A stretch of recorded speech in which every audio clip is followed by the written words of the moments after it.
अस्सलाम वालेकुम एवरीवन। हम स्टार्ट करने वाले हैं हमारे नेक्स्ट चैप्टर से, दैट इज अवर इलेक्ट्रोमैग्नेटिज्म। इससे पहले हम लोग करंट इलेक्ट्रिसिटी को बहुत डिटेल में पढ़ चुके हैं, तो जो हमारे फंडामेंटल्स है इस चैप्टर की वो ऑलरेडी हमारी बहुत क्लियर है। तो हम लोग डायरेक्टली इस चैप्टर पे आते हैं। ये चैप्टर बोर्ड में बहुत ज़्यादा है, यहाँ पे इतना ज़्यादा नहीं है, तो मेक श्योर कि जितना एमडी कैट के सिलेबस में है आप पहले उतना कवर कर लो। और फिर जो बच्चों का अक्सर टेंशन होती है कि आउट ऑफ सिलेबस सवाल आ गए, वो हम लोग एमसीक्यू के थ्रू इंशाल्लाह जब ये सीरीज एंड हो जाएगी हम लोग उनको कवर कर लेंगे। सो बिस्मिल्लाह करते हैं। तो भैया इलेक्ट्रोमैग्नेटिज्म, सबसे पहले देखो यार, नाम नाम पकड़ते हैं, ठीक है। इलेक्ट्रो मैग्नेटिज्म, इलेक्ट्रो मतलब चार्ज, यहाँ पे आप कह लो इलेक्ट्रॉन, और मैग्नेटिज्म मतलब मैग्नेटिक प्रॉपर्टी, मतलब somehow there's going to be some sort of manipulation with the charge, some sort of manipulation with the electron, जिसकी वजह से हम लोग मैग्नेटिज्म की प्रॉपर्टीज देखेंगे। That is the whole fundamental of this chapter. हम पूरे चैप्टर के अंदर यही मस्तियाँ कर रहे होंगे कि यार यहाँ पे चार्ज आया, चार्ज की वजह से मैग्नेटिक फील्ड बन गई, सिंपल एज दैट। तो और फिर हम लोग उस मैग्नेटिक फील्ड को देखेंगे। तो बेसिकली सबसे पहले हम लोग ने क्या देखना है, सबसे पहले हमने देखना है कि जो चार्ज है ये मैग्नेटिक फील्ड ला कैसे है, ठीक है। So we are going to begin from here कि भैया ये हमारे पास हमारा क्या है, ये हमारे पास है हमारा electron. For the time being let's see ये हमारे पास हमारा क्या है, ये हमारे पास हमारा चार्ज है। और क्योंकि ये अभी लेट से बैठा हुआ है तो हम लोग कह सकते हैं कि इसके पास इसकी एक इलेक्ट्रिक फील्ड मौजूद है, इसकी एक इलेक्ट्रिक फील्ड मौजूद है, ठीक हो गया। अब मैं आपसे एक बात बोलूं कि भैया मैं क्या करता हूँ, मैं इस इलेक्ट्रॉन को ना मूव करा देता हूँ, मैं इस इलेक्ट्रॉन का फ्लो करवा देता हूँ, ऐसा ही है। मैं इस इलेक्ट्रॉन को फ्लो करवा देता हूँ। तो मैंने क्या किया, मैंने इसी इलेक्ट्रॉन को पकड़ा और मैंने बोला भाई आप भागो। जब ये इलेक्ट्रॉन भागा तो मैंने एक बात नोटिस की, और इससे मैं बना रहा हूँ इसकी इलेक्ट्रिक फील्ड। मैंने क्या बात नोटिस की, मैंने बात नोटिस की कि यार इस इलेक्ट्रॉन के साथ ना एक इलेक्ट्रिक फील्ड मौजूद है। ये तो हमें पता था, ये कौन सी नई बात है। लेकिन एक मज़े की और चीज़ भी यहाँ पे मौजूद है कि इस इलेक्ट्रिक फील्ड के साथ ना इसको एक नई फील्ड सराउंड कर रही है, इसको एक नई फील्ड सराउंड कर रही है। अब ये फील्ड हमने पहले नहीं देखी। ये फील्ड जब इलेक्ट्रॉन स्टैटिक कंडीशन में बैठा हुआ था तब तो नहीं थी, ये अब आ गई है। जैसे ही इलेक्ट्रॉन ने फ्लो करना शुरू किया ये फील्ड आ गई। इस फील्ड को हम लोग कहते हैं इसकी magnetic field, that is represented by Tesla. थोड़ी देर में समझते हैं क्या होता है, but for the time being Tesla की, ठीक है। ओके, अच्छा। तो एक बार हमने बात नोटिस की कि जैसे ही इलेक्ट्रॉन ने फ्लो करना शुरू किया वैसे ही इसके बाद मैग्नेटिक फील्ड आ गई। अच्छा, फ्लो ऑफ इलेक्ट्रॉन में हमने लास्ट चैप्टर में क्या पढ़ा था, हमने पढ़ा था कि फ्लो ऑफ इलेक्ट्रॉन या फिर फ्लो ऑफ चार्जेस को हम लोग करंट कहते हैं। तो एक बहुत मजे की चीज हमने यहाँ पे देखी कि जैसे ही मेरे पास करंट फ्लो करना शुरू हुआ, जैसे ही मेरे पास करंट फ्लो करना शुरू हुआ, मेरे पास एक मैग्नेटिक फील्ड भी आ गई। ये कॉन्सेप्ट क्यों इतना जरूरी है, इसी को देख के फैराडे ने बोला था कि यार अगर करंट की वजह से मैग्नेटिक फील्ड बन रही है तो there is going to some sort of manipulation जिसके थ्रू मैग्नेटिक फील्ड की वजह से करंट भी बनना शुरू कर दे। वो हम लोग इंडक्शन में पढ़ेंगे, फंडामेंटल मैंने आपको यहाँ पे बता दिया। आगे बढ़ते हैं, ठीक हो गया। करंट की फ्लो करने की वजह से मैग्नेटिक फील्ड बनी, मैग्नेटिक फील्ड की वजह से करंट बनेगा, दैट इज अनदर चैप्टर, ठीक हो गया। फंडामेंटल क्लियर है। अब आ जाते हैं मैग्नेटिक फील्ड क्या होती है। तो अगर मैग्नेटिक फील्ड की बात की जाए तो magnetic field is nothing but our area. अच्छा, थोड़ी देर में हम लोग पढ़ेंगे कि जब भी एक चार्ज पार्टिकल किसी भी मैग्नेटिक फील्ड में मूव करता है तो उसके पास एक फोर्स लगती है। एक इसके बाद डायरेक्ट वही वाला टॉपिक है, तो अभी सिर्फ सुन लो। जब भी एक चार्ज पार्टिकल किसी भी मैग्नेटिक फील्ड के अंदर मूव करेगा तो उस चार्ज पार्टिकल के ऊपर फोर्स लगेगी। वो कुछ वेरिएबल पर डिपेंड करती है लेकिन फिलहाल फोर्स लगेगी, ठीक है। तो एक ऐसी जगह जिसके ऊपर एक चार्ज पार्टिकल अपने ऊपर फोर्स महसूस करे, that is called magnetic field. Sorry, एक ऐसी जगह किसी मैग्नेट को सराउंड करते हुए जिसके ऊपर एक चार्ज पार्टिकल अपने ऊपर फोर्स महसूस करे, that is our magnetic field. अच्छा, एक मैं मजे की चीज आपको बताता चलूँ कि भैया ये जैसे मेरे पास ये तार है, ठीक है। अगर मैं इस तार को किसी सॉकेट से कनेक्ट कर दूं या फिर मैं इसको किसी बैटरी से कनेक्ट कर दूं तो इस तार के अंदर करंट फ्लो करना शुरू कर देगा। जब इसके अंदर करंट फ्लो करना शुरू कर देगा तो हमने अभी पढ़ा कि इसके आसपास एक मैग्नेटिक फील्ड हो। अगर बचपन में आप लोगों को मेरी तरह कीड़ा था तो आपने देखा होगा कि अगर हम लोग एक तार को किसी भी मेटेलिक ऑब्जेक्ट के पास लगाते थे ना, जब उसके अंदर हम लोग उसको प्लग इन करते थे तो हल्का हल्का चिपकता था, वो हल्का हल्का चिपकता था। उसकी जो रीजनिंग थी वो यही थी कि जैसे ही करंट फ्लो करना शुरू करता है तो मैग्नेटिक फील्ड बन जाती है। तो ये अभी बहुत ज़्यादा इसकी स्ट्रेंथ क्यों नहीं होती, क्योंकि पहली बात तो करंट इतना नहीं होता, दूसरी बात ये कि इसको हम लोग जो कोड करते हैं तो हमारी कोशिश ये होती है कि मैग्नेटिक फील्ड को हम लोग कन्फाइन कर दें। डेफिनेट सी बात है, हम लोग ये थोड़ी ना चाहेंगे कि मैग्नेटिक फील्ड हर चीज़ के ऊपर चिपक रही हो, या फिर इवन हम लोग करंट को भी कन्फाइन करने की कोशिश करते हैं। सो जब आप कभी देखेंगे कि आप इसको लेट्स से प्लग इन करेंगे तो इसके आसपास एक मैग्नेटिक फील्ड बनेगी, और अगर आप उसको किसी भी मेटेलिक ऑब्जेक्ट के पास लेके जाएंगे तो हल्का हल्का चिपकेगा। ठीक है, that is due to the fact कि हमारे पास जैसे ही करंट फ्लो करता है हमारे पास मैग्नेटिक फील्ड बन जाती है। फिर हम लोग बात करते हैं मैग्नेटिक फील्ड की। मैग्नेटिक फील्ड को हमने क्या पढ़ा, एक ऐसा एरिया किसी भी मैग्नेट के अराउंड जहां पे एक चार्ज पार्टिकल अपने ऊपर फोर्स महसूस करे। तो इसको हम लोग लिख लेते हैं, अ एरिया अराउंड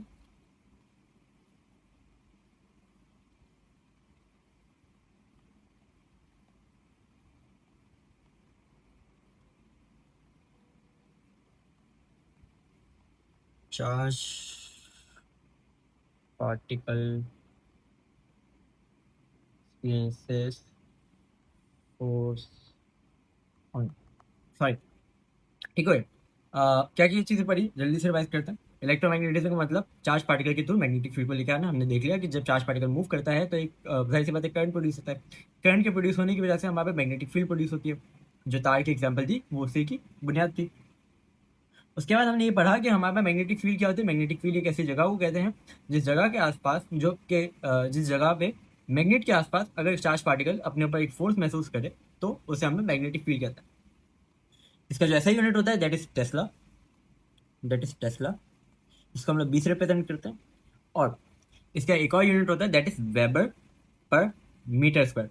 यहाँ पे एक बात बहुत अच्छी तरह से समझ लो कि सिर्फ वेबर इलेक्ट्रिक फील्ड का यूनिट नहीं है, वो इलेक्ट्रिक फ्लक्स डेंसिटी का यूनिट है, वो हम लोग आगे जाके फ्लक्स का यूनिट है, वो हम लोग आगे जाके पढ़ेंगे। लेकिन खुदा का वास्ता है सिर्फ वेबर इलेक्ट्रिक फील्ड का यूनिट नहीं है।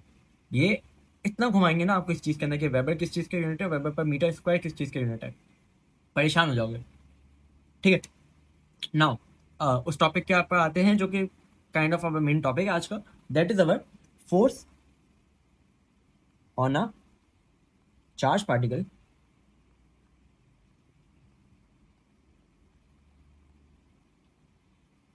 इन अ मैग्नेटिक फील्ड। ठीक है, अब समझो, लेट्स से ये मेरे पास एक मैग्नेटिक फील्ड है और ये मेरे पास मेरा चार्ज पार्टिकल। जैसे ही ये चार्ज पार्टिकल इस मैग्नेटिक फील्ड में आता है तो ये जो मैग्नेटिक फील्ड है ना इसके ऊपर फोर्स लगाती है, और जो मैग्नेटिक फील्ड इसके ऊपर फोर्स लगाती है ये इसको डिफ्लेक्ट करती है। ठीक है, मैग्नेटिक फील्ड इसके ऊपर मैक्सिमम फोर्स तब लगाएगी जब ये इस मैग्नेटिक फील्ड से 90 डिग्री के एंगल पे होगा। जब ये इस मैग्नेटिक फील्ड से 90 डिग्री के एंगल पे होगा तो जो मैग्नेटिक फील्ड है इसके ऊपर मैक्सिमम फोर्स लगेगी। इस फोर्स का फॉर्मूला लिखता हूँ फिर बताऊंगा ये एग्जैक्टली कहाँ पे लगती है फोर्स। तो ये फोर्स है that is q v B sine theta. अब देखो, ये जो वेलोसिटी है ना, ये फोर्स लग रही है, ये चार्ज पार्टिकल की वेलोसिटी वाले कंपोनेंट पे लग रही है। ये चार्ज पार्टिकल है इसके वेलोसिटी वाले कंपोनेंट पे लग रही है। ये समझो मेरे पास एक ऑब्जेक्ट है वो यूं करके जा रहा है और मैं इसके ऊपर फोर्स लगा रहा हूँ यूं करके, और मैं 90 डिग्री के एंगल पे लगा रहा हूँ फॉर द टाइम नहीं। मैं लगा रहा हूँ 90 डिग्री के एंगल पे जहाँ पे फोर्स कैसे लगती है, मैक्सिमम लगती है, मिनिमम लगती है। मैक्सिमम लगती है क्या, देखो साइन लिखा हुआ है ना यहाँ पे, यहाँ पे क्या लिखा हुआ है, यहाँ पे लिखा हुआ है साइन। साइन की मैक्सिमम वैल्यू होती है 90 डिग्री पे, मिनिमम होती है 0 डिग्री पे, और नेगेटिव होती है 180 डिग्री पे। ठीक है, तो हमारे पास ये आ रही है। अब मैं क्या करता हूँ, मैं इसको फोर्स लगाता हूँ। अब मैं इसको फोर्स लगा, देखो ये ऐसे आने की कोशिश करिए, ऐसे हो जाएगी इसकी ट्रेजेक्ट्री। इसकी ट्रेजेक्ट्री कैसे हो गई, ऐसे हो गई। तो ये बहुत इंपॉर्टेंट बात, सबसे ज़्यादा पूछे जाने वाली बात, ये बात ये है कि हमसे पूछा जाता है कि मेरे पास ये जो वेलोसिटी है और मेरे पास ये जो फोर्स है इसके दरमियान अगर एंगल बन जाए 90 डिग्री का, अगर एंगल बन जाए 90 डिग्री का, या फिर अगर एक चार्ज पार्टिकल एक मैग्नेटिक फील्ड के परपेंडिकुलर एंटर करे, चार्ज पार्टिकल मैग्नेटिक फील्ड के परपेंडिकुलर एंटर करे, तो हमारे पास जो चार्ज पार्टिकल की ट्रेजेक्ट्री होती है वो क्या होती है, इसका आंसर होगा सर्कुलर होती है। इसका आंसर होगा सर्कुलर होती है। अच्छा सर, अगर 90 डिग्री ना हो, कोई और डिग्री हो, हेलिकल होगी। इतना इंपॉर्टेंट नहीं है, 90 डिग्री का याद रखो कि जब भी कोई चार्ज पार्टिकल किसी भी मैग्नेटिक फील्ड में परपेंडिकुलरली एंटर करता है तो जो चार्ज पार्टिकल के ऊपर फोर्स लगती है दैट इज 90 डिग्री के एंगल पे, उसकी वेलोसिटी कंपोनेंट पे, और वो चार्ज पार्टिकल की जो ट्रेजेक्ट्री बनती है दैट इज सर्कुलर ट्रेजेक्ट्री। अगर इसकी डायग्राम आप देखो तो इसकी डायग्राम कुछ ऐसे बनती है। ये हमारे पास चार्ज पार्टिकल की वेलोसिटी है और ये है हमारे पास फोर्स।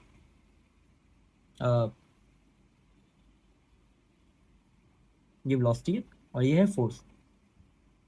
ठीक है, अब जाहिर सी बात है जो चार्ज पार्टिकल है, ये जो फोर्स है, मैं कह सकता हूँ कि ये जो फोर्स है that is acting like centripetal force, that is acting like centripetal force. ये सेंट्रीपिटल फोर्स ही वो होती है ना जो कि सर्कुलर मोशन करवाती है, जो कि अंदर की तरफ लेके आती है। तो मैं कह सकता हूँ कि ये जो मैग्नेटिक फील्ड इस चार्ज पार्टिकल के ऊपर फोर्स लगा रही है, that is acting like a centripetal force. बात समझ में आई?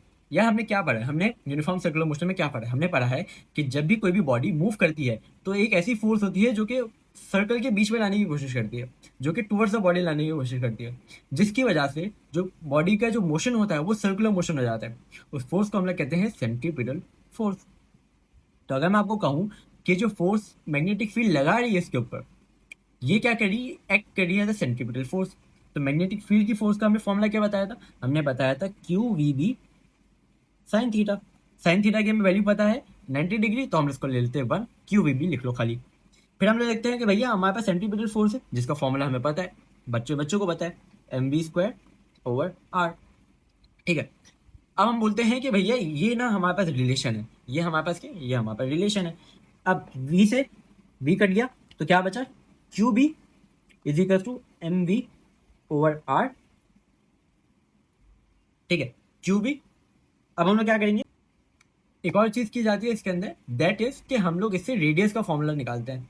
रेडियस किस चीज का, यही जो ट्रेजेक्ट्री इसने ली ना सर्कुलर, उस ट्रेजेक्ट्री का जो रेडियस होता है उसका फॉर्मूला भी निकलता है, दैट इज अवर अच्छा हम लोग इसको आर को यहाँ पे भेज देंगे, क्यू बी को हम लोग यहाँ पे लेके आ जाएंगे, तो बन जाएगा r is equals to m v over q B.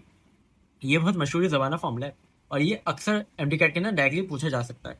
तो यार ये फॉर्मूला तो बहुत इंपॉर्टेंट है, ये फॉर्मूला तो एक बीच का फॉर्मूला है तो इतना इंपॉर्टेंट नहीं, लेकिन ये फॉर्मूला बहुत इंपॉर्टेंट है और ये फॉर्मूला बहुत इंपॉर्टेंट है कि जो दो फॉर्मूले हैं इनको आपने रटा हुआ होना चाहिए।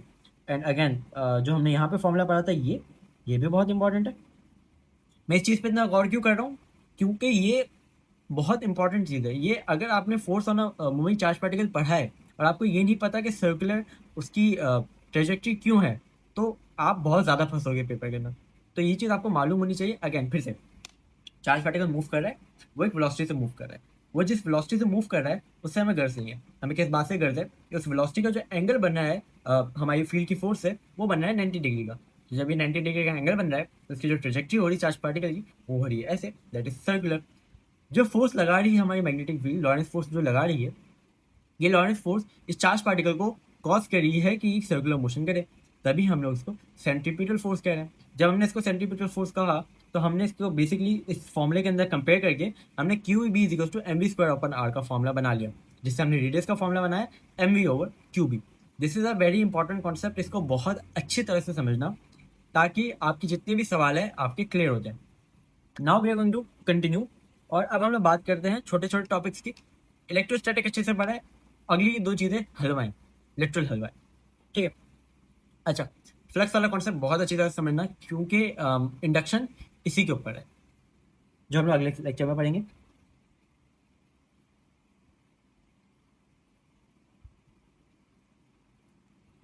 ओके,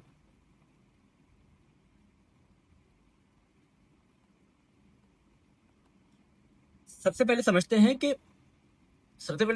कि फ्लक्स कहते किसे हैं। या फ्लक्स इज नथिंग बट, अगर मेरे पास कोई सरफेस मौजूद है ना और उसके अंदर सिर्फ लाइंस पास हो रही हैं, तो the number of lines passing through the surface is called flux. The number of lines passing through the surface is called flux. ठीक है, अब मजे की बात यह है कि अगर इलेक्ट्रिक फील्ड लाइंस पास करें तो उसको हम लोग कहेंगे इलेक्ट्रिक फ्लक्स, अगर मैग्नेटिक फील्ड लाइंस पास करें तो उसको हम लोग कहेंगे मैग्नेटिक फ्लक्स। तो मैग्नेटिक फ्लक्स क्या है, the number of magnetic field lines passing through a surface called magnetic flux. ठीक है, तो ये हो जाएगा भैया हमारे पास magnetic flux, flux is equals to B dot A cos theta, B dot A cos theta. Electric flux का फॉर्मूला था ए कॉस थीटा, यहाँ पे क्या है बी ए कॉस थीटा, वहाँ पे इलेक्ट्रिक फील्ड लाइन आ रही थी, यहाँ पे मैग्नेटिक फील्ड लाइन आ रही है, सिंपल एज दैट। ठीक है, अब क्योंकि यहाँ पे कॉस लिखा हुआ है, क्योंकि यहाँ पे कॉस लिखा हुआ है तो कॉस की तीन वैल्यूज हमें रटी हुई होनी चाहिए। Cos 0 is equals to 1, cos 90 is equals to 0 and cos 180 is equals to -1। अच्छा, बहुत इंपॉर्टेंट बात, आई गेस मैंने इलेक्ट्रोस्टैटिक नहीं पढ़ाया तो यहाँ पे बता रहा हूँ, जो 1 होगा ना that is our positive maximum, positive maximum. जो नेगेटिव होगा that is our negative maximum, और जो 0 होगा दैट इज अवर मिनिमम। ये क्यों बताना इंपॉर्टेंट है, क्योंकि अक्सर बच्चों को लगता है क्योंकि 180 के ऊपर नेगेटिव में वैल्यू आ रही है, क्योंकि 180 के ऊपर नेगेटिव में वैल्यू आ रही है, तो हो सकता है कि हमारे पास ये जो नेगेटिव वाली वैल्यू है सबसे कम हो, ये मिनिमम हो। नहीं, ये सिर्फ से आपकी डायरेक्शन बताती है। देखो, मेरे पास ये सरफेस है और ये मेरे पास क्या है, ये मेरे पास है मेरा सॉरी, ये मेरे पास मेरी सरफेस है और ये है मेरे पास मेरी मैग्नेटिक फील्ड लाइन। तो 0 डिग्री का मतलब है ऐसे करके जा रही है मेरी डिजायर डायरेक्शन के ऐसे। यहाँ पे आप डिजायर डायरेक्शन में नहीं समझो, आप समझो आपको कोऑर्डिनेट सिस्टम पता है ना, ये यहाँ पे positive positive, positive positive negative, negative negative, negative positive, सही। एक्स पहले आता है, वाई बाद में आता है। तो अगर ये दोनों पॉजिटिव है और ये पॉजिटिव जा रही है, तो ये क्या हो जाएगा, ये हमारे पास कहलाएगा पॉजिटिव डायरेक्शन में, पॉजिटिव 1, क्योंकि सारी लाइन पास करिए। अगर ये हम लोग को ऐसे आ रही है, तो अब डायरेक्शन उल्टी होगी, लाइन तो उतनी है, डायरेक्शन उल्टी होगी, लाइन तो उतनी है। अब ये क्या कहलाएगा, ये कहलाएगा -1। अब देखो 90 डिग्री ऊपर क्या है, हमें सरफेस को ऐसे पास करना है, लाइन आ रही है यूं, हमें सरफेस को ऐसे पास करना है, लाइन आ रही है यूं। एक भी लाइन पास करिए, नहीं कर रही। इसी वजह से हम लोग कहते हैं the minimum amount of line passing through a surface is at 90 degree, जब हम लोग फ्लक्स की बात करते हैं। ठीक है, ये समझो ना, यहाँ पे क्या हो रहा है, मेरे हाथों की डायरेक्शन थोड़ी उल्टी पुल्टी हो सकती है, बट यहाँ पे समझते हैं। ठीक है, तो ये क्या है, ये मेरे पास लाइन आ रही है, लेट्स से मेरे पास 2 लाइनें आ रही है। ठीक है, अब मेरे पास दोनों की दोनों लाइन पास करिए, यहाँ पे एंगल कितना बनना है, यहाँ पे एंगल बनना है ऑफ 0 डिग्री। यहाँ पे क्या हो रहा है, यहाँ पे मेरी लाइनें ऐसी जानी चाहिए और ऐसी रही हैं। कितनी लाइनें पास करी, एक भी नहीं करी, 0। और यहाँ पे क्या हो रहा है, मुझे लाइनें, अगर मैं यहाँ पे देखूंगा तो पॉजिटिव है, तो अगर मैं इसकी डायरेक्शन उल्टी कर दूँ तो क्या हो जाएगा, नेगेटिव हो जाएगा। ऐसा क्यों, ये देख रहे हो आप, ये देख रहे हो आप, इसके ऊपर ये एक एरो बना हुआ है। इस एरो का मतलब होता है कि वेक्टर क्वांटिटी, वेक्टर के अंदर डायरेक्शन मैटर करती है। तो अगर मैं इसको कन्वेंशनली पॉजिटिव ले रहा हूँ, तो मुझे इसको कन्वेंशनली नेगेटिव लेना पड़ेगा। कोऑर्डिनेट सिस्टम पता है, बहुत जल्दी से बता देता हूँ। कोऑर्डिनेट सिस्टम कहता है कि हमारे पास एक्स राइट राइट डायरेक्शन में हमेशा पॉजिटिव होगा और वाई ऊपर हमेशा पॉजिटिव होगा। मतलब ये क्या है, ये 1 2 3 4, ठीक है, पॉजिटिव एक्स पॉजिटिव वाई। ठीक है, 2 के अंदर अब एक्स कहाँ पे आ गया, एक्स उल्टे हाथ पे आ गया, नेगेटिव एक्स पॉजिटिव वाई।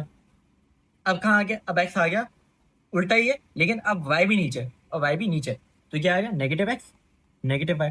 और यहाँ पे क्या हो रहा है, यहाँ पे एक्स तो पॉजिटिव है लेकिन वाई नेगेटिव है, क्यों, क्योंकि वाई नीचे नेगेटिव होता है। तो पॉजिटिव एक्स नेगेटिव वाई। अब देखो, जब मेरे पास एक्स यहाँ पे देखो, हाँ, मेरे पास जब एक्स यहाँ पे जा रहा है तो ये पॉजिटिव है, और अगर मेरे पास एक्स यहाँ पे आ रहा है तो एक्स नेगेटिव है। अब देखो, मेरे पास लाइन ऐसे जा रही है तो यहाँ पे क्या हो जाएगी, पॉजिटिव हो जाएगी, और जब मेरे पास लाइन ऐसे आएगी तो क्या हो जाएगी, नेगेटिव हो जाएगी। क्या इसका मतलब ये हुआ कि मेरे पास लाइनें कम आ रही है, बिल्कुल भी नहीं। इसका मतलब सिर्फ इतना होता है कि अगर मेरे पास मेरी डिजायर डायरेक्शन न्यू है तो इसकी उल्टी डायरेक्शन ऐसे जाएगी, तो यहाँ पे हो जाएगा नेगेटिव का sign. Hopefully that is clear. That is why हम लोग कहते हैं कि 90 डिग्री के ऊपर मैग्नेटिक फील्ड लाइंस मिनिमम होती है।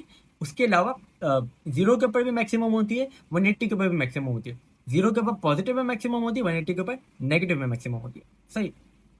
अच्छा, अब इसका जो हमारे पास फ्लक्स को हम लोग कहते हैं वेबर बस। क्यों, क्योंकि अगर आपको याद हो ना, तो बी क्या होता है, बी होता है वेबर पर मीटर स्क्वायर, और हमने एरिया से मल्टीप्लाई किया, area is equal to metre square, तो मीटर स्क्वायर से मीटर स्क्वायर कर दिया, तब यह आ जाता है वेबर। तो मैग्नेटिक फ्लक्स का जो यूनिट होता है दैट इज वेबर। खुदा का वास्ता याद रखना, मैंने आपको पहले भी बोला था कि फ्लक्स को मैग्नेटिक फील्ड से मत कर देना, क्या कहते हैं, कंफ्यूज मत कर देना।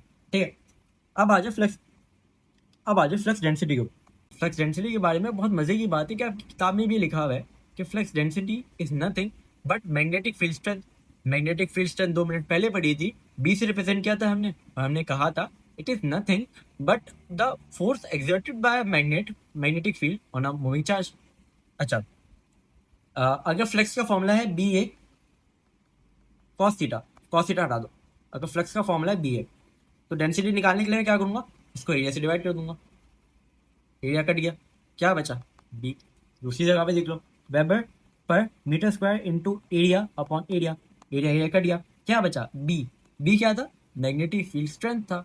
इसका मतलब क्या हुआ, इसका मतलब ये हुआ कि अगर मैं कहूँ कि मेरे पास मैग्नेटिक फील्ड फ्लक्स डेंसिटी मेरे पास ज़्यादा है, इसका मतलब ये मैग्नेटिक फील्ड स्ट्रेंथ ज़्यादा है। दीज टू आर इंटरचेंजेबल, सही है। तो this is one of those concept जिसके ऊपर बहुत पकड़ते हैं कि यार weber per metre square flux density का फॉर्मूला है, यहाँ पे वो फ्लक्स का फॉर्मूला है। बताओ, फ्लक्स डेंसिटी का फॉर्मूला है, फ्लक्स का फॉर्मूला क्या था? Weber, unit I mean weber. Weber मैंने आपको बताया था कि क्योंकि हमारे पास नीचे मीटर स्क्वायर से मीटर स्क्वायर कट जाता है तो हमारे पास सिर्फ और सिर्फ वेबर बचता है। यहाँ पे हमारे पास वेबर पर मीटर स्क्वायर आ रहा है। This is a very fundamental concept जो आपको आना चाहिए।